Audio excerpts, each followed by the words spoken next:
Hi friends, நம்ம இன்னைக்கு எள்ளு இட்லி பொடி எப்படி செய்யுதுன்னு பார்க்கலாம். முதலுக்கு தேவையான பொருட்கள் வந்து கருப்பு அல்லது வெள்ளை எள் அரை கப், உளுந்து 100 கிராம், கடலைப்பருப்பு 100 கிராம், வரமிளகாய் 6, பெருங்காயம் சிறிதளவு, பூண்டு 3 பல், உப்பு தேவையான அளவு, கருவேப்பிலை சிறிதளவு. முதலில் எள்ளை எண்ணெய் இல்லாமல் கடாயில் போட்டு நன்றாக வறுத்து தனியாக எடுத்துக்கொள்ளவும். அதே கடாயில் உளுத்தம்பருப்பு, கடலைப்பருப்பு, வரமிளகாய், கருவேப்பிலை மற்றும் பெருங்காயம் சேர்த்து பொன்னிறமாக வறுக்கவும். எல்லா பொருட்களும் ஆறிய பிறகு மிக்சியில் போட்டு தேவையான அளவு உப்பு சேர்த்து கொரகொரப்பாக அரைக்கவும்.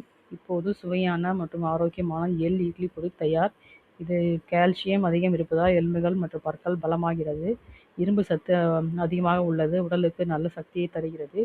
ஜீரணத்துக்கு உதவுகிறது. முடி மற்றும் தோல் ஆரோக்கியத்துக்கு மிகவும் நல்லது. உடலுக்கு தேவையான நல்ல கொழுப்பு சத்துக்களை இதில் அடங்கியுள்ளது. இதை பயன்படுத்தி பலன் பெறுவோம். தேங்க்யூ.